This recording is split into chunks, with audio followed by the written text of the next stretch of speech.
As I sit here in the dimly lit room, the memories flood back to me, haunting my every thought.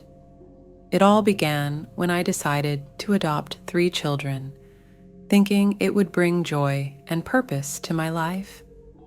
Little did I know, this decision would plunge me into a nightmare I could never escape.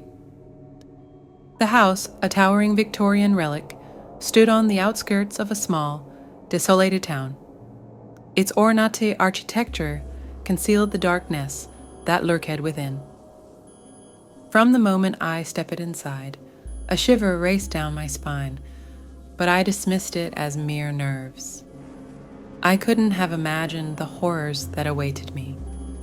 My first child was Emily, a timid girl of 7. She had the most piercing blue eyes I'd ever seen, eyes that seemed to carry secrets no child should bear.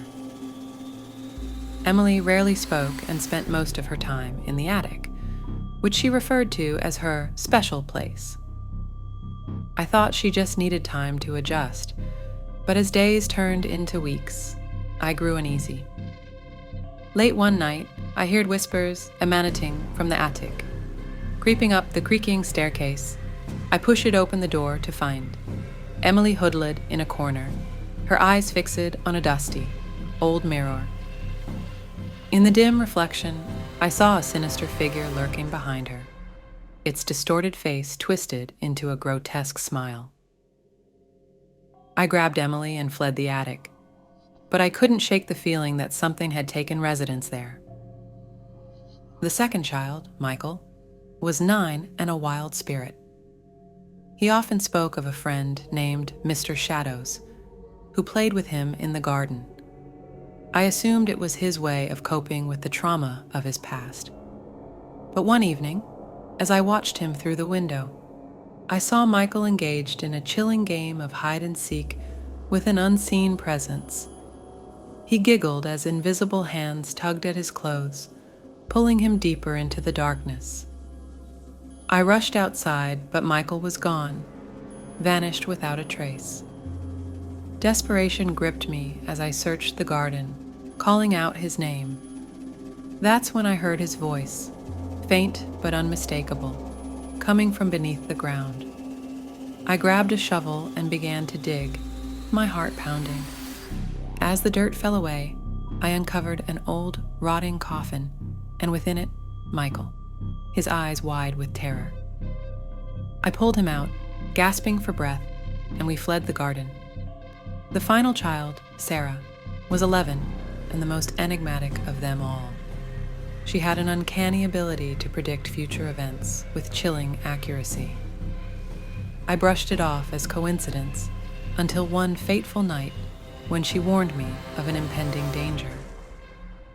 Her eyes turned pitch black as she whispered, "The house hungers for a soul tonight." Terrified, I gathered Emily and Michael, and we barricaded ourselves in the attic, the very place I had avoided. As the hours passed, the house groaned and shuddered, as if it were a living, malevolent entity.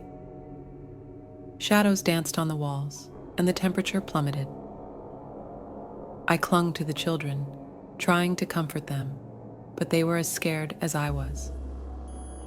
Then, the darkness coalesced into a horrifying shape, a spectral figure with hollow eyes and a twisted smile. It reached out with ghostly fingers, clawing at us, its chilling laughter echoing in our ears. Desperation and fear surged within me as I realized the house's insatiable hunger. In that moment of sheer terror, Sarah's voice rose above the cacophony, chanting incantations I couldn't comprehend. The room filled with blinding light, and the specter screamed, dissipating into nothingness. The house shook violently before falling into an eerie silence. We fled that cursed house, never looking back. The children, scared by their experiences, underwent extensive therapy to heal their tortured souls. But I knew that I, too, would carry the scars of that nightmare forever. Now, as I recount this tale, I wonder if I was truly their savior, or if the darkness had merely found new hosts. The memories haunt me, and I can't escape the feeling that the horrors of that house will never truly release their grip on me, that they will forever be a part of my adopted family's legacy.